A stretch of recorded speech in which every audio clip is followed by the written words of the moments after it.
Jangan lupa subscribe YouTube channel Official iNews dan nyalakan loncengnya.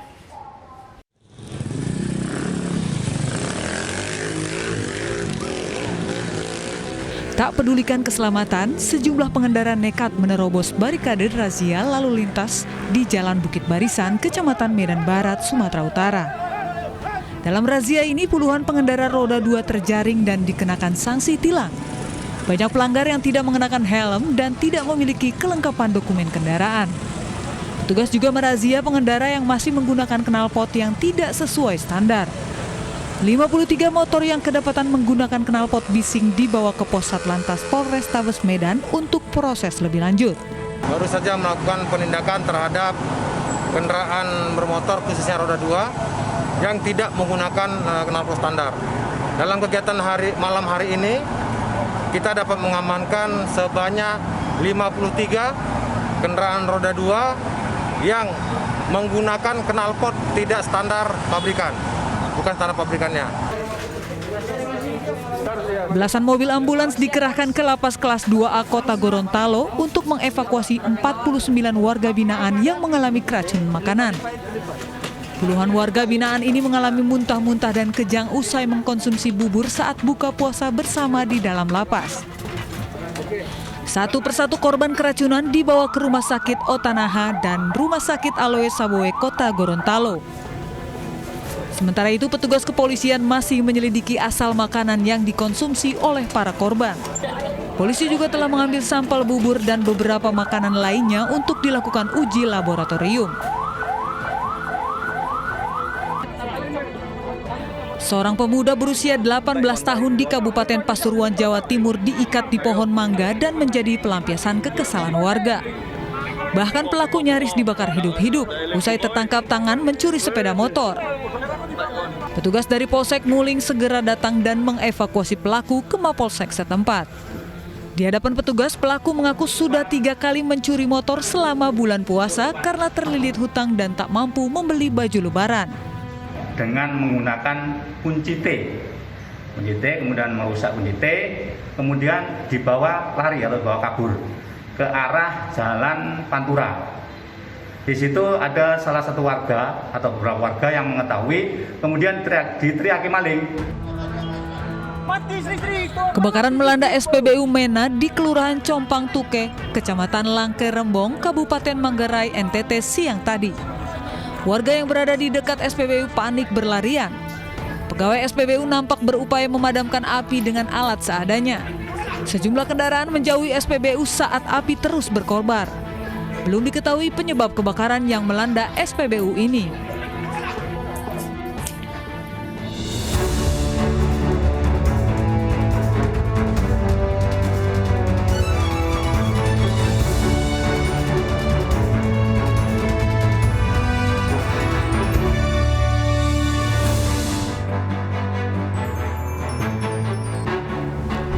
Selamat malam, selamat berjumpa di iNewsroom, ruang diskusi yang membahas isu-isu fenomenal, krusial yang menjadi sorotan bersama saya, Abraham Silaban. Mari langsung saja kita mulai iNewsroom malam hari ini dari informasi insiden gesekan terjadi antara petugas penjaga pos penyekatan dengan ribuan pemotor di jalur mudik Bekasi Karawang.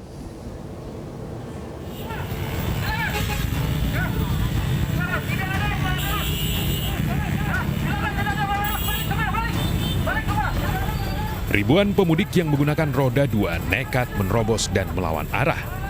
Namun tindakan pemudik tersebut sia-sia.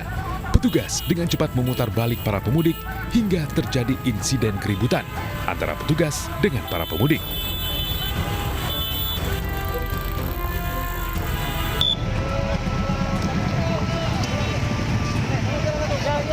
Petugas juga berhasil mengamankan salah seorang pemudik yang dianggap sebagai provokator.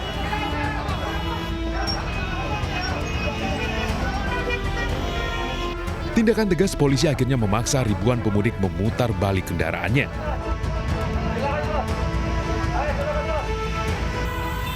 Ribuan arus mudik yang didominasi oleh kendaraan roda 2 membuat petugas gabungan kewalahan melakukan penjagaan terhadap ribuan pemudik yang akan pulang ke kampung halamannya.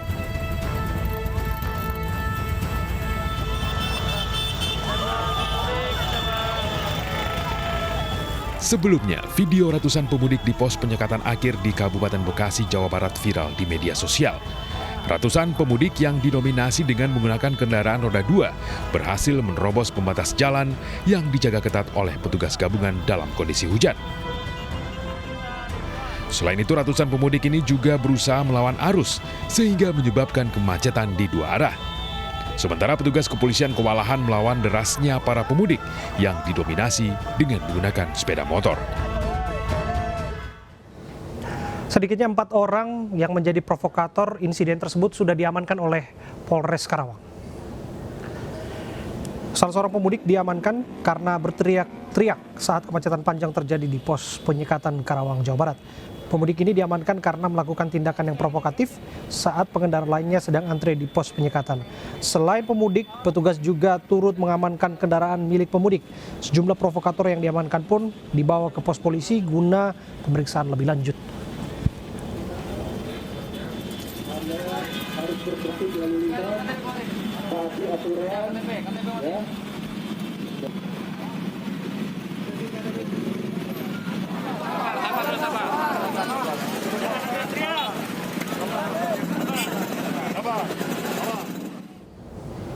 Apa yang sebetulnya terjadi di sana? Mengapa insiden diterobosnya pos penyekatan jalur mudik ini bisa terjadi? Kita akan tanyakan kepada Kabak Ops Korlantas Polri Kombes Rudi Antariksawan. Assalamualaikum, selamat malam Pak Rudi. Selamat malam. Ya, Pak Rudi, langsung saja ingin saya konfirmasi kepada Anda, apa yang sebetulnya terjadi Pak? Gesekan antara ribuan pemotor dengan petugas yang berjaga di sana? Ya, sebenarnya bukan gesekan ya. Jadi memang kebetulan saat itu banyak sekali ya yang saudara kita ingin tetap ingin mudik ya, sehingga di situ terjadi penumpukan di pos penyekatan. Dengan terjadinya penumpukan, maka petugas langsung mengambil langkah supaya tidak terjadi kerumunan ya, sehingga dilepas beberapa kendaraan ya. Jadi sistem kita mulai memang diatur buka tutup. Jadi kalau di situ ada penumpukan, itu kan berpotensi terhadap kerumunan tentunya sangat berpotensi terhadap penyebaran COVID-19. Sehingga kita lakukan buka tutup. Kenapa kita lakukan buka tutup? Karena memang pos penyekatan kita ini berlapis ya. Misalnya di Bekasi tadi dibuka beberapa kendaraan bisa lepas. Nanti akan dilakukan penyekatan kembali Pak Rudi.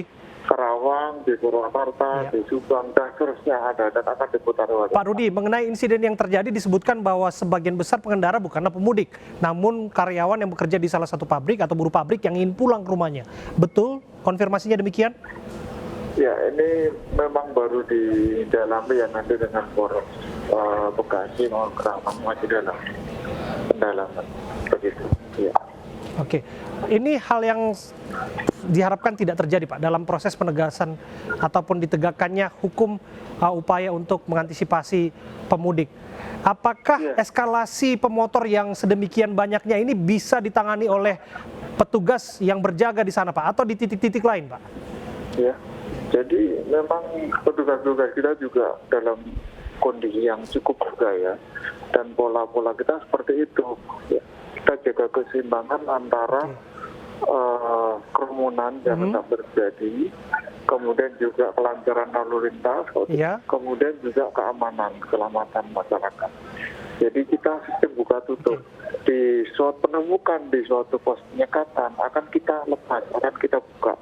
Namun di berikutnya ini ada lapis-lapis tempat-tempat pos penyekatan berikutnya. Ya, tapi faktanya yang kita lihat di lapangan Pak, bahwa jumlah petugas ini tidak sebanding dengan konvoi sepeda motor yang begitu ramai Pak. Yang dikhawatirkan ini bisa saja terjadi berulang kali dan di tempat-tempat penyekatan lainnya.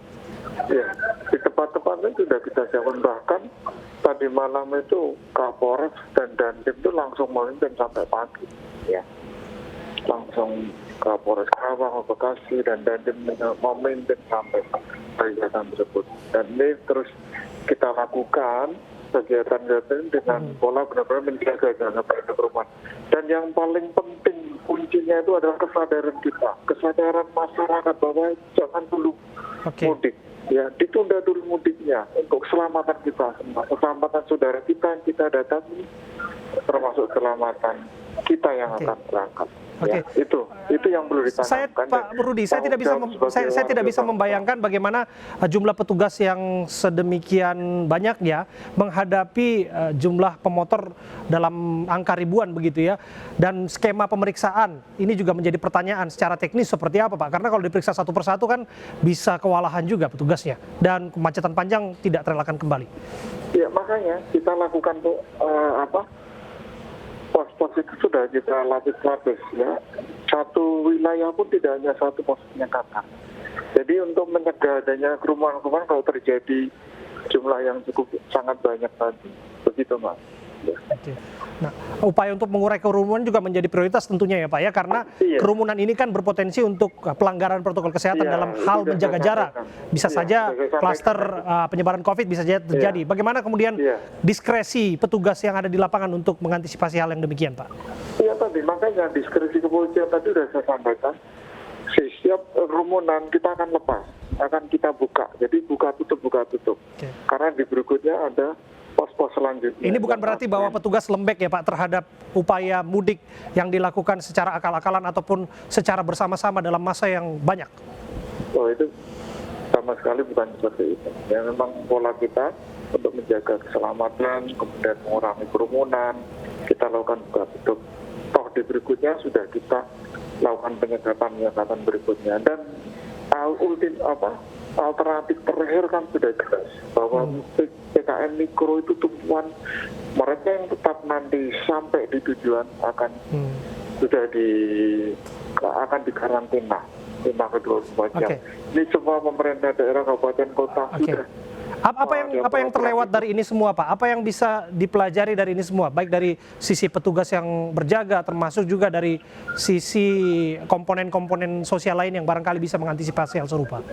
Satu kata saja, jangan mudik dulu. Perlu kesadaran kita sebagai warga bangsa, warga tanggung jawab kita untuk jangan mudik dulu karena itu keselamatan kita semua. Itu saja. Kalau itu sudah tertanam, insya Allah ya, semua bisa berjalan dengan baik. Oke. Tentu saja ada konsekuensi hukum dalam setiap upaya ataupun aksi pelanggaran terhadap hukum yang sedang ditegakkan oleh aparat. Apa sanksi yang penting kembali untuk diperingatkan oleh Anda dan juga petugas kepolisian kepada orang-orang yang berniat serupa? Iya, jadi langkah-langkahnya sudah jelas ya.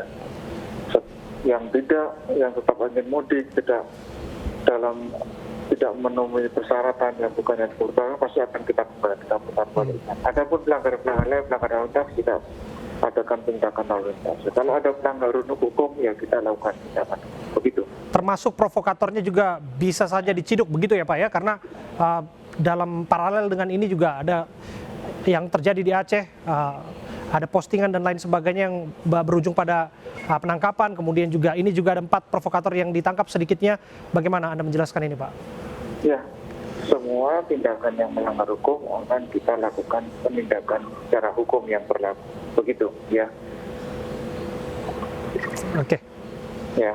Baik, terima kasih atas waktu Anda, Kombes Rudi Antariksawan, Kabak Ops Korlantas Polri, sudah berbincang bersama dengan kami melalui sambungan telepon mengenai apa yang terjadi, insiden diterobosnya pos penyekatan jaga di perbatasan Bekasi Karawang oleh ribuan pemotor. Pemirsa, polisi menangkap seorang pria yang viral mengajak masyarakat ramai-ramai menerobos pos penyekatan mudik. Ex-pimpinan FPI Aceh ini ditangkap di kediamannya Minggu malam. Atau berada terus mudik, harus bersama-sama ramaikan di tempat penyekatan, lawan terobos mereka, pulang, jumpai orang. Beredar luas sebuah video berdurasi 1 menit 22 detik yang memprovokasi masyarakat untuk tetap mudik, bahkan mengajak untuk menerobos penyekatan. Atas ajakan yang provokatif tersebut, polisi menangkap pria yang bernama Wahidin ini di kediamannya di kawasan Lohga, Aceh Besar, Aceh.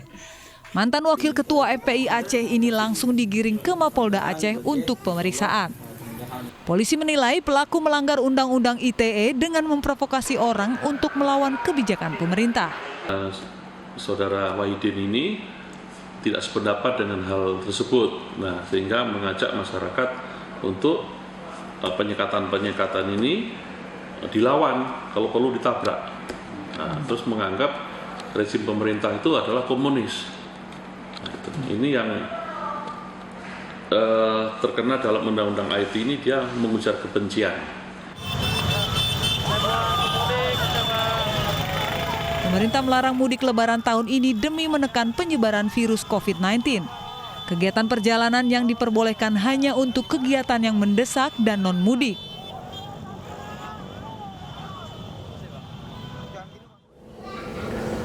Informasi mengenai warga yang tetap mudik meski sudah dilarang akan kami bahas usai jeda, tetaplah bersama kami.